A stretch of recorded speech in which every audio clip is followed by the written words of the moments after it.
Good evening. I'd like to take our time tonight to inform you of a very little known person who's had a very large impact on our nation's education system.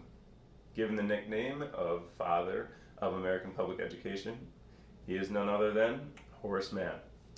Now, before I get into the ideas and the impact and the criticisms he faced, I'd like to give you some background on Horace. Now, Horace had a rough start. He grew up in poverty and he had to educate himself at the local library. And in spite of this, and with the help of a tutor, Horace was able to make it into Brown University, a very prestigious university, where he excelled there. After Brown, he went on to serve as a lawyer, which then led him to serve in the Massachusetts House of Representatives for 6 years and the Massachusetts Senate for 2. Now, after his governmental service, he went on to one of his more prominent impacts, and that was the founding and the leading of the first state board of education in our nation's history. This board grew out of a deteriorating public education system and the need for reform. Now, not only being the secretary, but Horace was also the moral leader on this board. Horace came up with 6 fundamental propositions that he thought would lead to the reform of the American public education system, and I will inform you of those right now. He stated, "A republic cannot long remain ignorant and free, and it is in need of a universal popular education. Such education must be paid for, controlled, and sustained by an interested public. Also, such education is best provided in schools embracing children of all religious, social, and ethnic backgrounds. Such education, while profoundly moral in character, must be free of sectarian religious influence. Such education must be permeated throughout by the spirit, methods, and discipline of a free society. And such education can be provided only by well-trained professional teachers."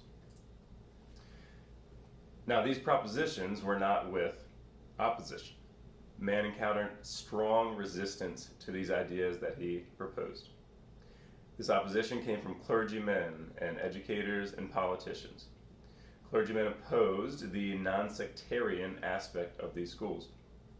Educators condemned his pedagogy as disruptive to classroom authority. And politicians saw this board as an improper infringement of local educational authority.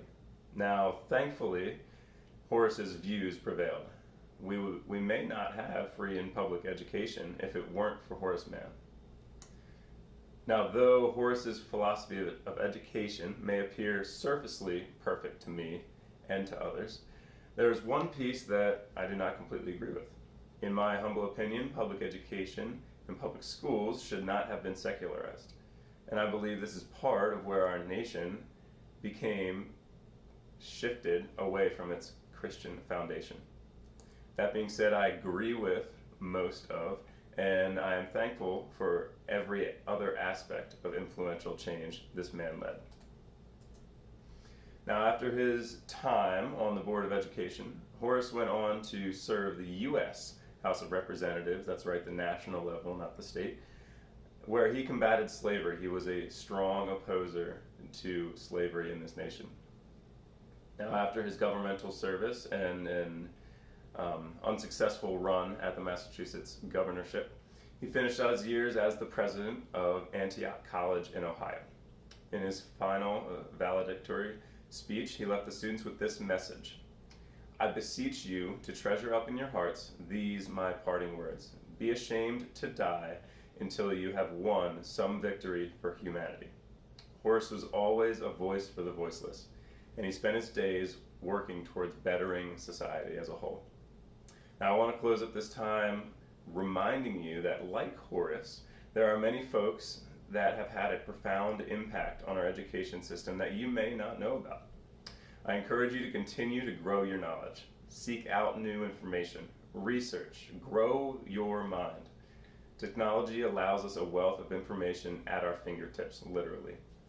Use that in your favor to aid in your education, as Horace would have wanted everyone to have this type of opportunity.